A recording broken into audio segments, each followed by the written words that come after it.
아브라함, 이삭. 지난번에 우리가 이삭이 하나님의 언약의 말씀대로 출생했다는 것을 보았지 않습니까? 이삭. 그리고 이삭의 언약의 자손으로 야곱이 출생했는데요. 오늘 본문은 야곱의 이야기죠. 야곱이 들판에서 하나님을 만났다 하는 이야기입니다.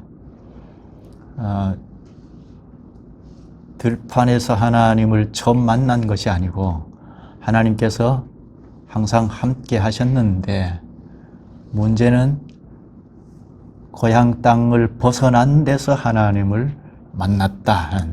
이게 아주 중요한 건데요. 당시에는 신 인식이, 모든 신이 그랬습니다. 사람들 생각에 자기 지역에서 살다가 자기 지역을 벗어나면 신이, 다른 신은 몰라도 자기가 믿는 신은 없는 줄 생각했습니다. 시간과 공간의 제한 속에 있는 신을 생각했던 겁니다. 야곱도 별반 다를 바가 없는데, 그래서 고향 땅을 떠나서 베델에서 잠을 자다가 꿈에 하나님을 만났다는 겁니다. 하나님께서 초월자이시네? 하는 것을 알은 겁니다. 대단히 큰 깨달음인데요.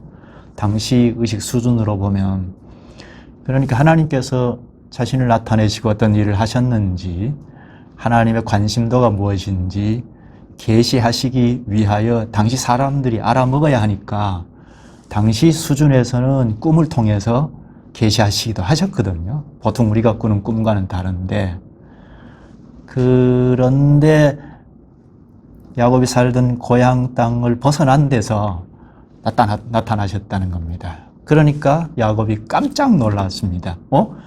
내가 믿는 하나님은 보통 신과는 다르네? 완전히 초월하신 분이시네? 하는 것을 깨달은 겁니다. 굉장히 큰 깨달음을 가졌던 거죠. 당시로 돌아가면 그렇죠.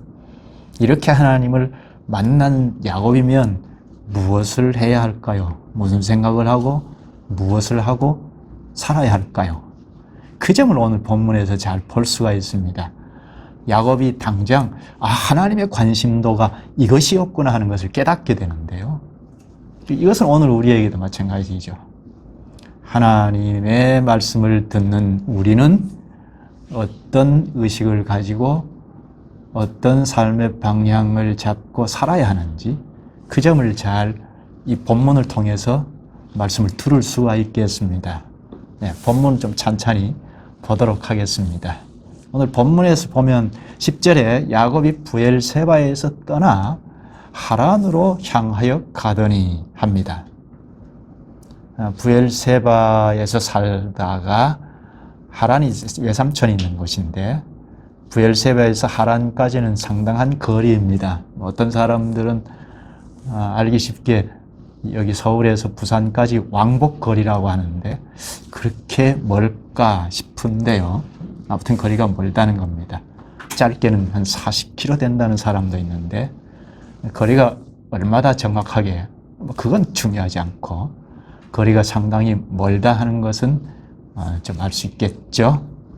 그런데 하란을 향해서, 외삼촌 집을 향해서 가다가 11절에 노숙을 합니다. 하루아침에 노숙자가 됩니다. 물론 우리가 노숙자라는 것과는 당시는 좀 다르죠. 얼마든지 들판에서도 그렇게 불편함을 못 느끼고 잘 수 있는 상황이 있는데, 문제는 야곱이 혼자 노숙을 한다는 겁니다. 왜 그랬을까? 이건 배경을 좀 설명하려면 한참 해야 하고, 간략히 설명을 하면 우리가 익히 잘 아는 거죠. 에서의 낯을 피하여 도망자 신세가 된 거죠. 왜 에서의 낯을 피했을까요? 이것도 우리가 잘 아는 내용이죠. 25장 33절을 보면 에서가 야곱에게 장자의 명분을 팔았다고 합니다. 에서의 잘못을 이야기하는데요. 또 나중에 27장 36절에는 야곱이 에서 자신을 속여서 장자의 명분을 빼앗았다고 합니다. 에서의 잘못도 있고 야곱의 잘못도 있습니다.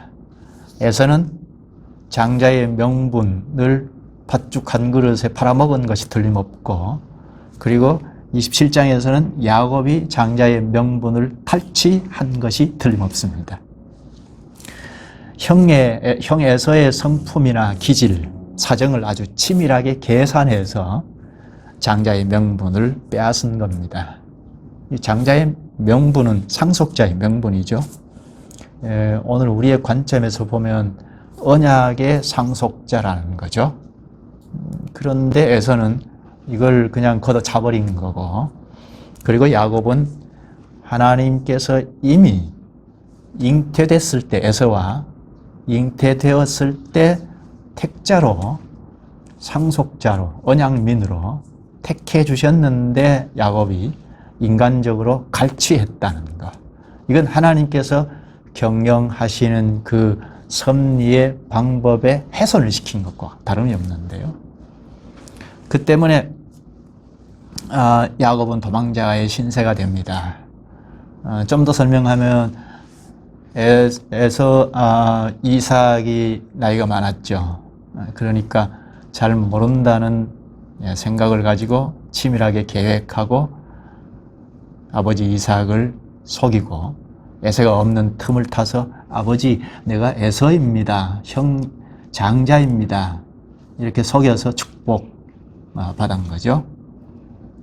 그런데 에서가 돌아와 보니 야곱이 축복을 갈취한 겁니다. 그래서 야곱을 죽여버리겠다 하고 대단히 진노하고 있을 때 야곱은 얼른 에서의 낯을 피하지 않을 수 없었죠. 그래서 도망자의 신세가 됩니다. 멀리 상당한 거리가 있는 외삼촌 집으로 도망치게 되는데요. 그러다가 한 2, 3일 길을 갔을까요? 들판에서 잠을 청하는데 하나님을 만나게 된 겁니다. 당시는 초창기, 계시의 초창기라서 하나님께서 꿈을 통해서도 자신이 어떤 분이고 관심이 어디에 있는지, 어떤 일을 하시는지를 보여주신 때입니다. 오늘 우리 시대에는 꿈은 단지 꿈일 뿐이잖아요. 근데 당시는 하나님께서, 당시 사람들은 우리와는 전혀 다르죠. 예수 그리스도를 저 멀리 놓고 아주 희미하게 의식하고 믿던 때이기 때문에 그 당시 의식 수준에 맞추어서 하나님께서 꿈을 통하여 계시하셨던 때입니다. 그 꿈은 공적인 계시로 쓰신 꿈이죠. 우리가 꾼 꿈과는 다릅니다. 공적으로 계시하시던 꿈입니다. 여기 야곱이 매우 놀라는데요.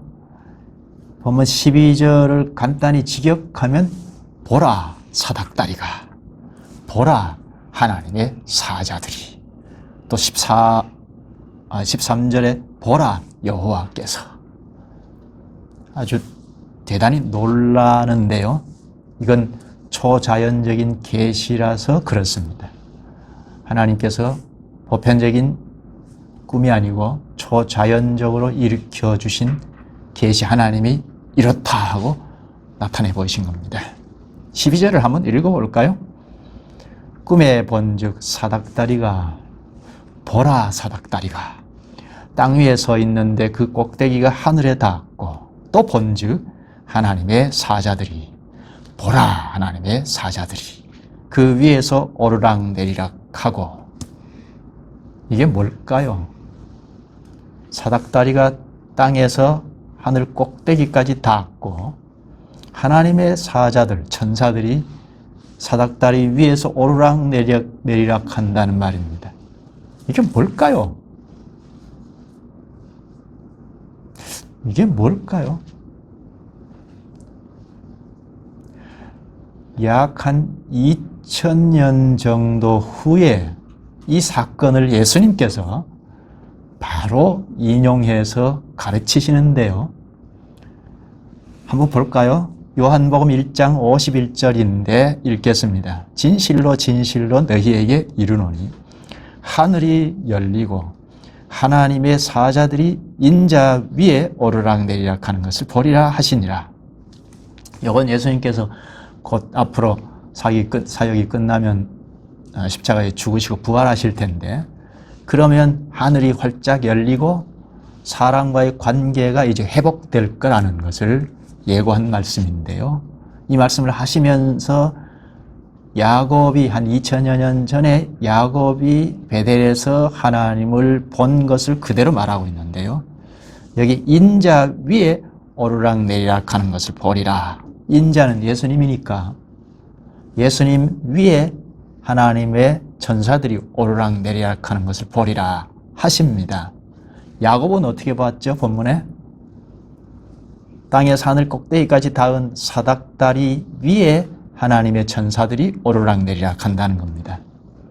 그러면 야곱이 사닥다리 위에 천사들이 오르락내리락 하는 것을 본 이것은 예수님의 말씀의 해석을 보면 예수님 위에 천사들이 오르락내리락 하는 것을 보았다는 겁니다. 그러면 이미 예수님 당시에서 한 2000여 년 거슬러 올라가서 야곱이 본 것은 사닥다리인데 예수 그리스도를 본 거죠. 아주 희미한 그림자로 본 게 예수 그리스도입니다. 우리처럼 예수 그리스도를 알고 본 건 아니지만 아주 희미하지만 그림자로 예수 그리스도를 이미 본 겁니다. 대단히 중요한 지식을 갖게 된 거죠. 그때 하나님께서 언약의 말씀을 하십니다. 13절부터 말씀하셨는데요. 이걸 좀 요약을 하면 우리가 잘 아는 말씀인데 13절 끝에 땅을 너와 내 자손에게 주리라 하는 것이고, 그리고 14절에 자손을 많게 하리라 하는 것이고, 그리고 모든 족속이 너와 내 자손으로 복을 받으리라 하는 겁니다. 이 말씀은 우리가 몇 시간 전에 생각했던 말씀인데요. 누구에게 한 언약이죠? 하나님께서 아브라함을 불러내실 때 창세기 12장 1절에서 3절에 하신 언약이죠. 그게 핵심이 내가 너로 큰 민족을 이루게 하리라. 하나님 나라를 국가 형태로 이루게 하리라. 또는 하나님의 교회를 국가 형태로 이루게 하리라 하는 약속이죠. 그 약속을 여기서도 재차합니다.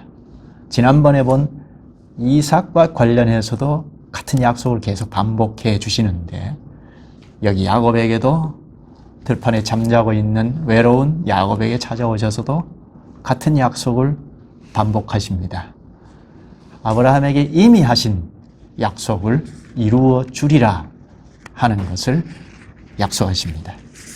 그 때문에 15절에 내가 너와 함께 있어 내가 어디로 가든지 너를 지키며 너를 이끌어 이 땅으로 돌아오게 할지라 내가 내게 허락한 것을 다 이루기까지 너를 떠나지 아니하리라 하신지라. 세 가지 약속을 하죠. 여기 너와 함께 하겠다, 너를 지키겠다, 평안이 돌아오게 하겠다 하고 약속하십니다. 왜 이렇게 약속하시죠? 이 약속이 무엇이죠? 무엇 때문에 너와 함께 하겠다, 너를 지키겠다, 평안이 돌아오게 하겠다는 약속을 하십니까? 하나님의 관심은 어디에 있죠? 바로 앞에서 언약하신 내용에 있죠. 언약 공동체 때문이죠. 아브라함에게 하신 언약, 거기에 다 걸쳐져 있는데요. 내가 너로 자손으로 큰 민족을 이루게 하리라 하는 국가 교회를 아브라함 자손들, 언약의 자손들을 통하여 이루게 하리라 하는 그 목표를 두고 지금 야곱에게도 같은 언약을 하셨고, 그 때문에 너와 함께 하겠다, 너를 지키겠다, 평안히 돌아오게 하겠다 하는 약속을 하십니다. 야곱을 지금 찾으셔서 하나님께서 함께 하시고 평안히 돌아오게 하겠다는 언약의 목표점은 어디에 있습니까? 당시 언약 공동체에 있죠. 궁극적으로 가나안 땅에 들어가서 국가 교회를 이룰 것을 목표하는 하나님의 관심은 거기에 있고, 그래서 야곱을 함께 하겠다, 지키겠다, 평안에 돌아오게 하겠다고 약속하십니다. 하나님의 관심도가 어디에 있죠? 언약 교회에 있습니다. 당신은 족장 교회에 있습니다. 족장 교회가 무리 없이 잘 진행되어야 언약민이 자꾸 받고 나서 나중에는 국가 교회 형태를 출범시킬 수 있으니까 그게 출애굽기 19장에 가서 성취가 되죠. 그걸 목표하고 지금 족장 공동체, 언약교회를 기초를 잘 든든히 놓아야겠다. 그 관심을 가지고 지금 야곱을 지키겠다는 겁니다. 함께 하겠다는 겁니다. 돌아오게 하겠다는 겁니다. 그러면 야곱은 어떻게 해야 하죠? 하나님의 이 말씀을 들은 야곱은 아, 나 혼자가 아니구나. 나는 개체가 아니구나. 요즘으로 말하면 불신자가 아니구나. 불신자는 다 개인주의, 개체로 살아가잖아요. 아, 나는 언약 공동체에 속해 있는 자구나. 큰 힘을 얻었을 겁니다. 비록 도망자의 신세이지만 언약 교회 때문에 나를 지키시고 함께 하시고 평안히 돌아오게 하겠다고 하셨구나. 그러면 야곱은 이 언약의 말씀을 잊어버리면 안 되죠. 첫째는 말귀를 알아먹어야죠. 아, 하나님의 관심도가 언약 교회에 있구나. 그 때문에 나를 지키시구나. 평안히 돌아오게 하시구나 하는 해석을 할 수 있어야 하죠. 아마 여기 성경 기록 방식은 1부터 10까지면 1부터 5까지는 설명하지 않고 5부터 쭉 10까지 기록을 한 방식이잖아요. 성경 기록 방식은 그렇죠. 시시콜콜한 설명도 다 빼버리죠. 그래서 그 시대에 한 발 앞선 언약, 한 발 앞선 교사, 성경 교사인 목사들에게 맡긴 거죠. 근데 당시에 이렇게 간략하게 딱 얘기하고 말았겠습니까? 이와 관련해서 언약의 내용이 잘 납득이 되도록 설명했으리라고 봐요. 설교했으리라고 봐요. 그러니까 이 야곱은 언약의 내용을 명료하게 딱 쥐고 있었을 겁니다. 아, 잊어버리지 말아야겠다 했을 겁니다. 하란으로 도망자의 신세로 갈지라도 하나님께서 기어이 되돌려 놓으실 것이다 하는 믿음을 가졌을 것입니다. 야곱과 에서는 전혀 다른 세계 사람이죠. 하나님과 함께하는 인생으로 국가 형태의 천국을 저 멀리 두고 기초를 놓을 사람이죠. 평생토록 천국의 기관인 언약 교회를 이루는데 사력을 다해야 할 사람입니다. 16절을 볼까요? 야곱이 잠 깨어 이르되 여호와께서 과연 여기 계시거늘 내가 알지 못하였도다. 이거 굉장히 중요한 말이죠. 여호와께서 과연 여기 계시거늘 나는 알지 못했다 합니다. 왜죠? 당시로 돌아가면 고향 땅을 벗어났단 말입니다. 한 사흘길쯤 갔으리라고 보는데, 그러면 거기는 하나님이 없는 줄 생각했던 시대에 그 인식이 있었습니다. 당시 시대가 그랬습니다. 하나님이 없는 줄 혼자 도망자의 신세라고 생각하고 갔거든요. 근데 거기도 하나님께서 계시니까, 하나님이 함께 하시니까 과연 여호와께서 여기 계시거늘 하고 고백합니다. 야곱은 굉장히 큰 배움을 가졌죠. 하나님을 아는 지식이 아주 명료해졌고 확장이 되었죠. 그 다음 17절을 볼까요? 이에 두려워하여 이르되 두렵도다. 이곳이여 이것은 다름 아닌 하나님의 집이요 이는 하늘의 문이로다 하고, 하나님을 배웠으니까 두렵죠. 하나님 뵀는데 두렵지 않다. 이건 불신자이죠. 하나님을 뵌 그곳을 하나님의 집이라고 합니다. 하늘의 문이라고 합니다. 이 빈 들판인데요. 그런데 야곱이 하나님의 집이라고 고백합니다. 왜죠? 하나님이 거기에 계시니까, 하나님이 함께 하시니까, 아, 여기 하나님 집이다. 얼마 가지 않아서, 얼마가 아니지, 한 몇백 년 지난 다음에 이스라엘 교회가 성막, 하나님의 집을 지었죠. 나중에 성전을 지었죠. 성전, 성막을 통해서 하나님과 교제하게 됐죠. 하늘 문이 열린 건 그 중보자인 그리스도와 그리스도께서 사역하실 때 하늘 문이 열려서 우리가 하나님과 교제하고 화목하고 하지 않습니까? 관계가 회복이 되죠. 그러니까 이게 하늘 문, 하나님의 집, 이건 다 구약교회 형태로는 성막 성전이고, 이건 성막 성전의 실체는 예수 그리스도이시죠. 요한복음 2장에 와서 건물 성전 헐어버려라, 사흘 동안에 일으키리라, 그렇게 말씀하신 것처럼 보고 유대인들이 웃기지 말아라 했는데요. 예수님은 자기 육체를 가리켜 말씀하신 것이라 하지 않았습니까? 성막 성전의 실체는 예수 그리스도이시죠. 그러니까 야곱이 이미 오늘부터 한 4,000년 가량 전에 벌써 예수 그리스도를 물론 그림자로 희미하게 본 거지만 예수 그리스도를 본 겁니다. 그리스도를 안 거죠. 당시에는 예수 그리스도, 우리가 알고 있는 것처럼 예수 그리스도를 밝히 다 나타내고 설명한들 이해하지 못하니까 희미하게 나타내 보이신 겁니다. 그러니까 야곱 당시에 대단한 깨달음을 가진 거죠. 하나님에 대한 지식을 명료하게 가진 겁니다. 지금 우리는 예수 그리스도 안에서 하나님과 관계를 맺고, 그러니까 그리스도가 하늘 문이고 하나님의 집이어서 하나님과 관계를 맺고 살아갈 수가 있죠. 그래서 그리스도와 연합한 교회가 신약에 와서는 성전의 실체와 연합했으니까 교회가 성전이라고 하죠. 고린도전서 3장 16절에 너희는 너희가 하나님의 성전인 것과 하나님의 성령이 너희 안에 계시는 것을 알지 못하느냐? 고린도 교회를 향해서 그랬는데요. 그리스도의 교회라면, 교회가 여기 너희가 교회를 가리키잖아요. 그러니까 교회가 성령이 함께하는 교회라면 교회가 성전이죠.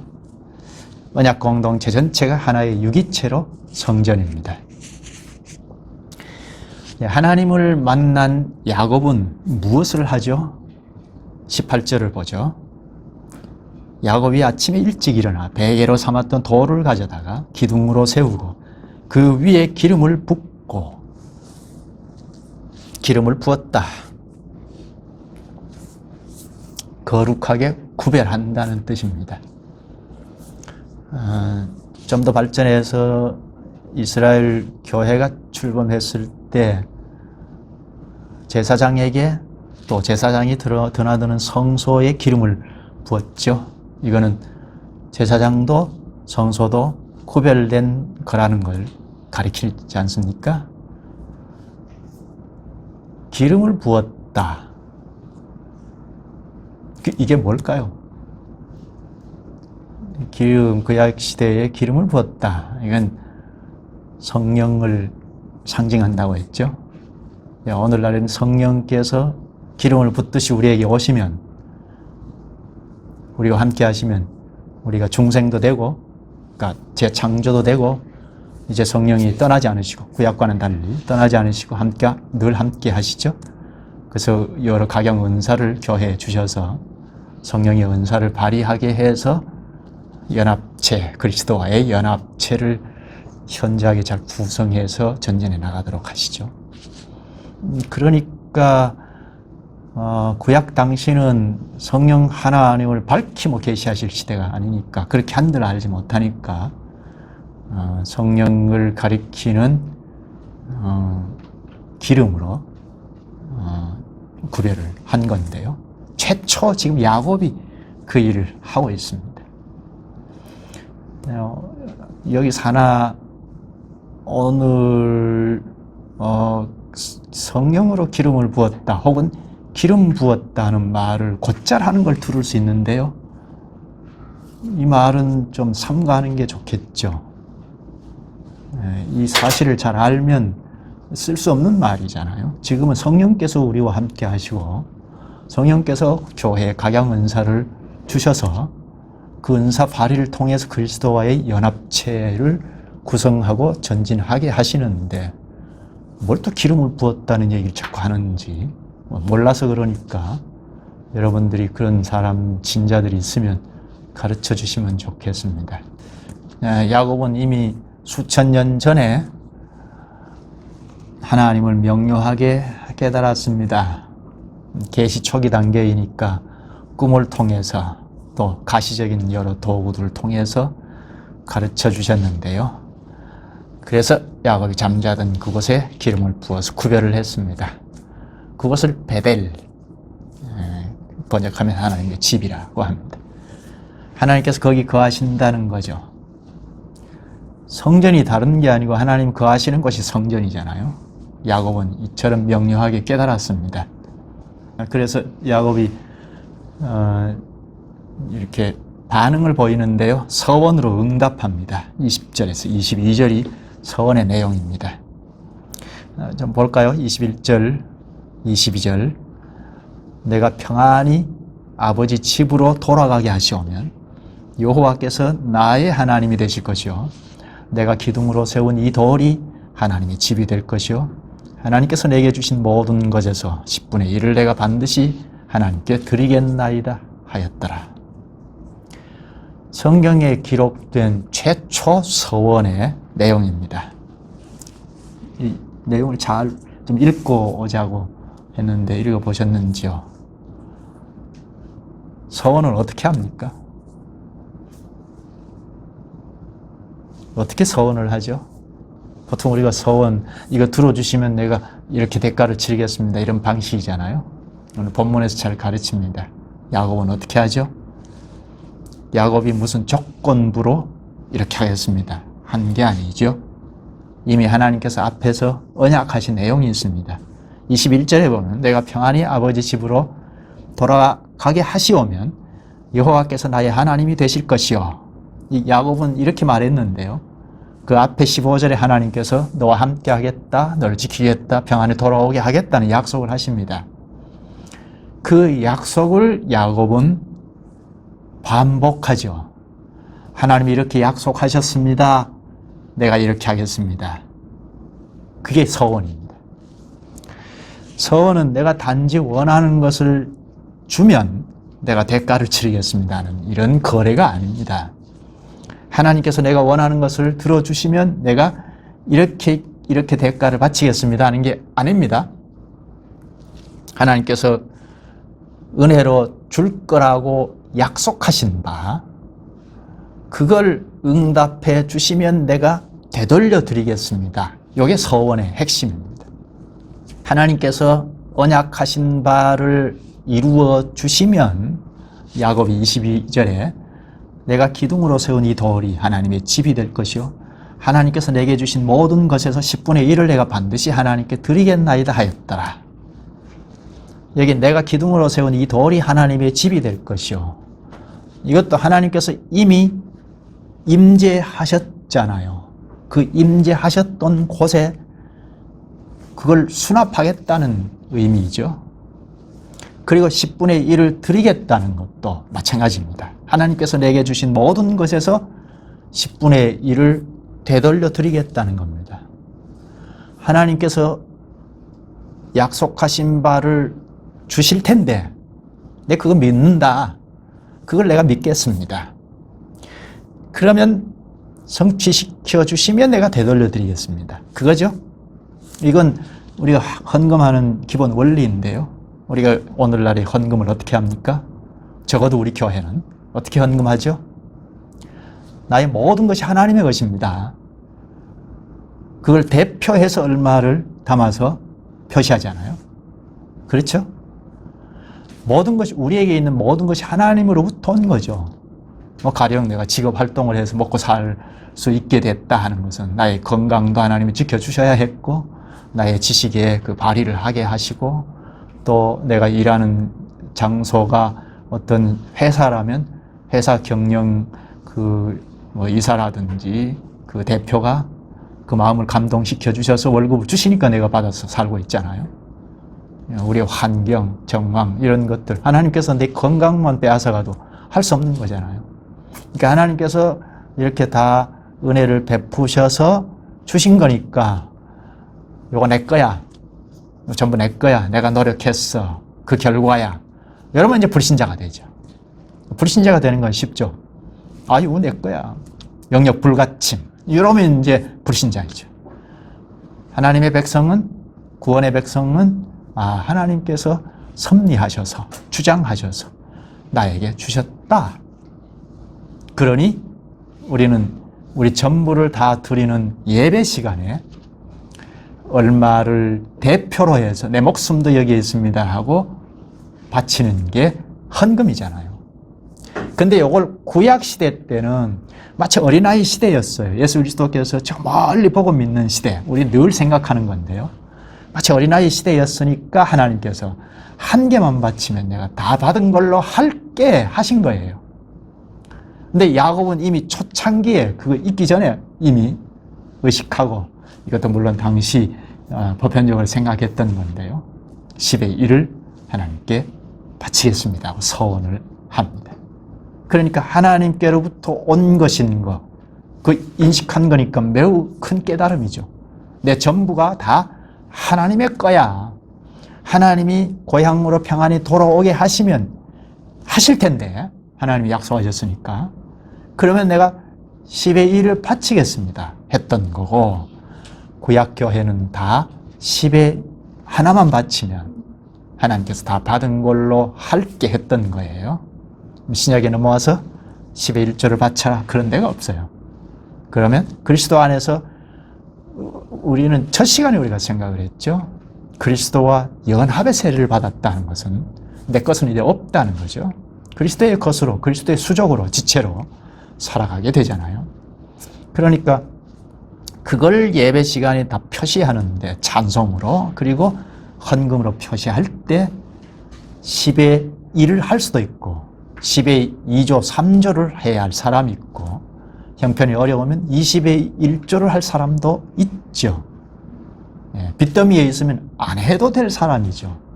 구약시대처럼 안 하면 징계를 하고 하는 그런 시대가 지났죠. 그리스도 안에서 다 하나님의 것이라는 의식을 가지고 자기 인식 수준, 신앙의 수준, 형편 따라서 얼마를 하는 거지, 교회가 11조 내라는 것이 아니죠.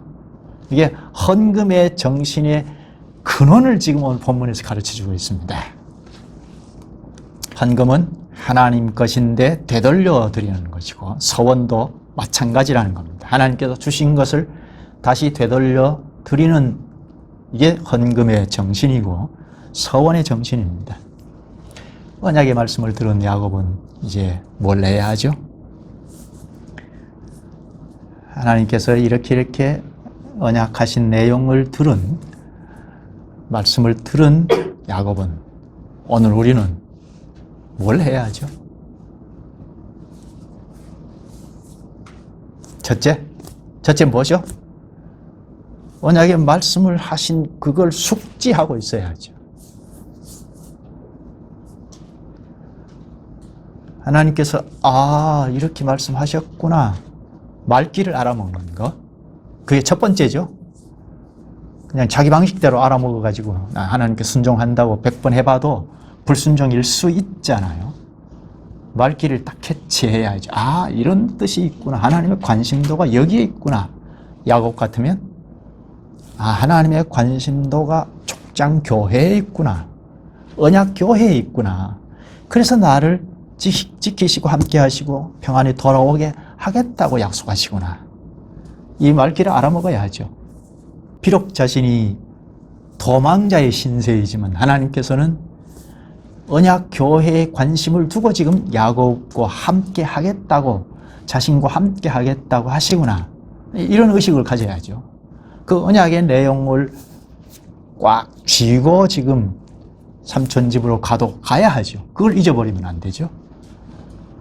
하나님을 만났으니까 이제 성공문 눈앞에 있다.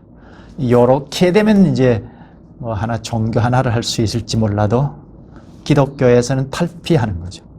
기독교에서는 떨어져 나가는 거죠. 하나님께서 나에게 나타나셔서 이렇게 약속하셨다. 됐다. 이제는 내가 성공의 길이 열렸다. 잘 먹고 잘 살게 할 거다. 이렇게 나가면 말귀를 잘 못 알아먹은 거죠. 성공이 뭐죠? 사람들이 말하는 성공. 요거는 자기를 극대화하는 거죠. 자기 욕심을 추구하는 것. 요게 성공하려고 하는 심보입니다. 자기 사랑을 극대화한 것이 성공 지향적입니다.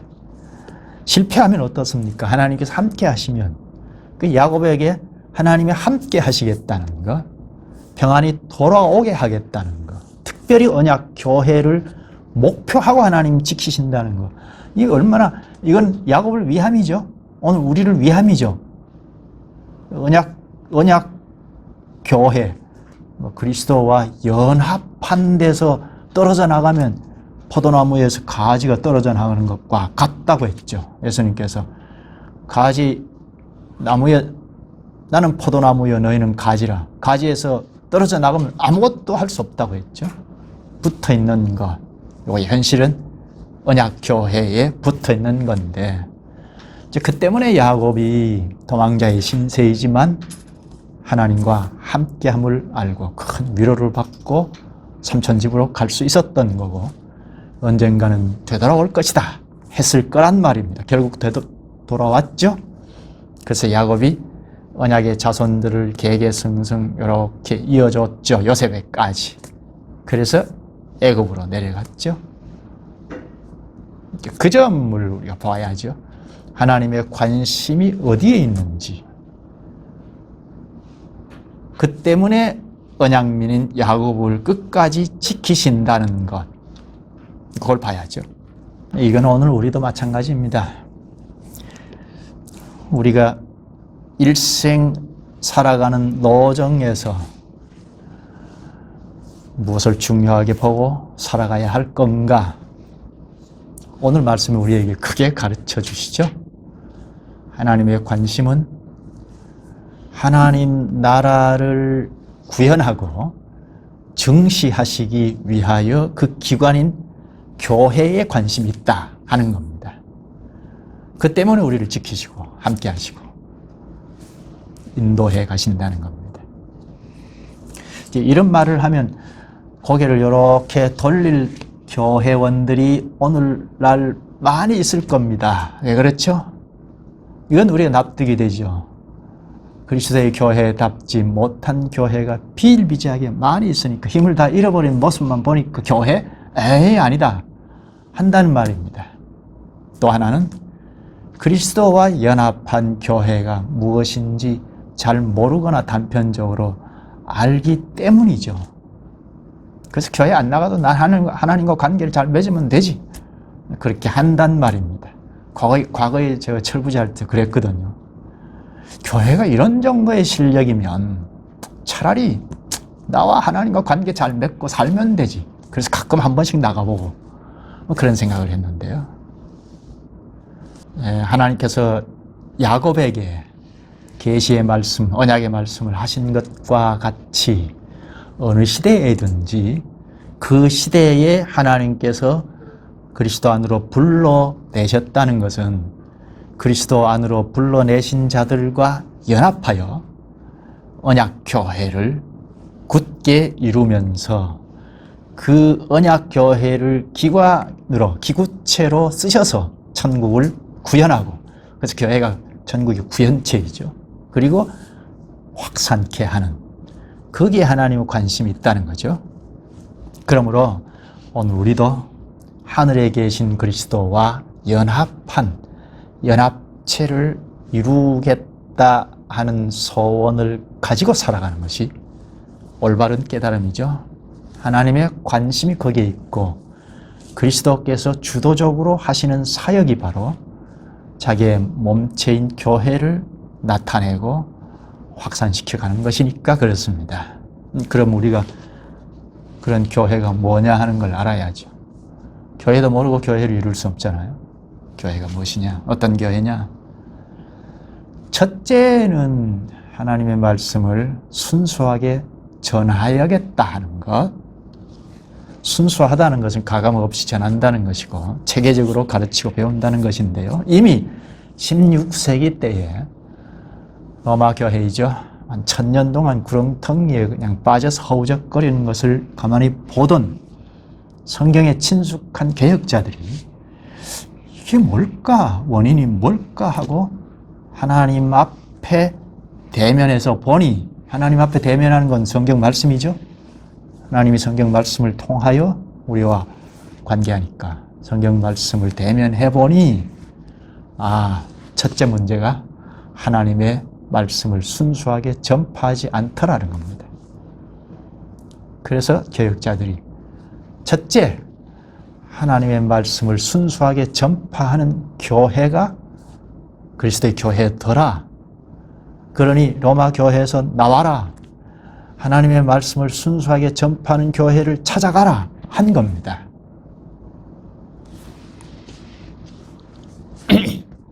하나님의 말씀을 순수하게 전한다 하는 것은 가감없이 대언하는 건데, 하나님을 대언하는 거니까 성령께서 우리와 함께 하시는 성령께서 하나님의 말이니까 쓰셔서 첫째 우리의 인식을 바꾸어 주더라는 겁니다. 순수하게 전하는 말씀은 이모저모 성령께서 우리의 인식에 퍼날라서 우리의 인식을 자꾸 바꾸어 주시더라는 겁니다. 그래서 사고가 생기죠. 가치관이 생깁니다. 물질관이, 하나님 나라 물질관이 생깁니다. 하나님 나라 인생이 무엇인지 인생관이 생깁니다. 삶의 목표를 어디에 두고 살아야 할 것인지, 삶의 방향을 어떻게 틀고 가야 할지, 이걸 하나님의 말씀에서 자꾸 사고력을 갖게 하신다는 겁니다. 그런 점에서 설교가 매우 중요하죠. 목사의 책임이 참 큽니다. 오늘 교회가 이렇게 힘이 하나도 없는 이 근본 원인이 어디에 있을까 할 때 목사인 강단에 있습니다. 체계적으로 전체적으로 자꾸 전해야 하는데 그렇지 못하고 단편적으로 전하면 첫째 우리의 인식을 어떻게 변화시킬 수가 없어서 우리의 인식이 변화되고 축적이 되어 가지 않은 그 사고력이 자꾸 서가지 아니하면 어떻게 할 방법이 없잖아요. 우리 인생의 방향, 내 개인의 인생의 방향도 제대로 못 잡고 갈 수 있죠.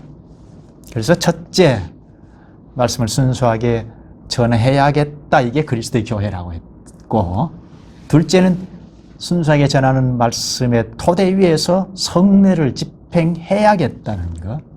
그리고 셋째는 권증을 해야겠다는 것.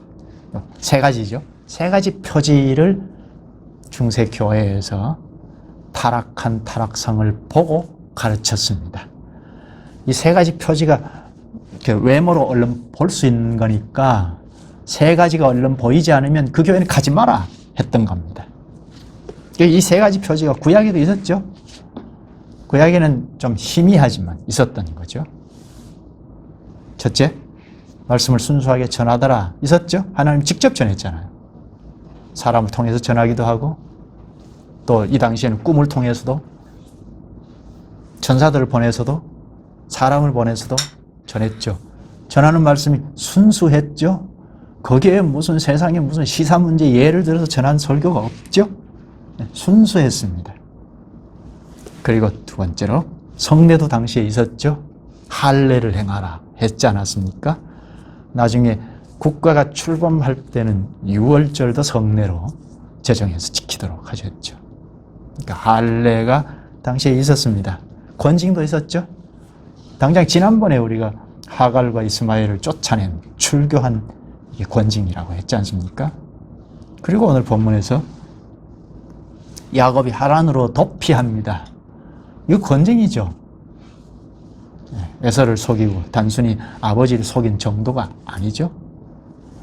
하나님께서 하실 일인데 끝까지 믿고 가지 못하고 하나님께서는 이미 야곱을 언약의 자손으로 택해 놓으셨는데 그걸 믿지 못하고 인간적으로 갈취해 보고자 하는 여기에 거짓, 술수 이게 다 얼룩져 있던 거죠. 그러니까 하나님께서 섭리하에 통치하에 경영하에 되어질 일을 흐려놓은 거죠. 훼손시켜 놓은 거죠. 그래서 도피해 나간다는 것은 언약 교회를 빠져나간 거니까 이 자체가 권징이죠. 20년간 공동체를 떠나 있었습니다. 공동체 떠나 있으면 권징이죠. 나중에 애굽 바로왕 앞에 섰을 때 고백합니다. 바로왕이 네 나이가 얼마냐 하고 묻자 창세기 47장 8절에서 내 나그네의 세월이 130년인데 험악한 세월을 보냈나이다 하고 고백합니다. 이때 고백은 분명히 추측한 건데 그러나 합리적인 추측이에요. 에서의 낯을 피하여 도망자의 신세 20년간 도망자의 신세가 된 것을 염두하고 고백한 것 같아요. 권징의 결과 때문에 험악한 세월을 보냈다는 겁니다. 물론 나중에 족장교회를 이루고 요셉까지 개개성성 잘 계승해 준 것은 사실입니다. 그러나 세월을 낭비한 것은 틀림없죠. 야곱은 그걸 생각지 않을 수 없었습니다. 이런 야곱을 보면 우리가 반면교사로 삼아야겠습니다. 반면교사로 삼는다면 야곱을 보면서 하나님의 관심도가 어디에 있을까 생각해야죠. 하나님께서 주도적으로 관심을 기울이는 것은 늘 우리를 구원하시는 건데 구원해서 바로 천당으로 데려가 버리시지 않잖아요. 그리스도와 연합한 교회에 관심이 있다는 겁니다. 어떻게든 교회를 이루고자 하는 관심이 있고 이 교회를 통하여 하나님 나라를 증시하는, 증거하는, 그래서 택자들을 또 교회로 불러 모으시는, 그래서 예수님께서 내 교회를 세우리라 하시고 바로 천국 열쇠를 교회에 주겠다고 하셨죠.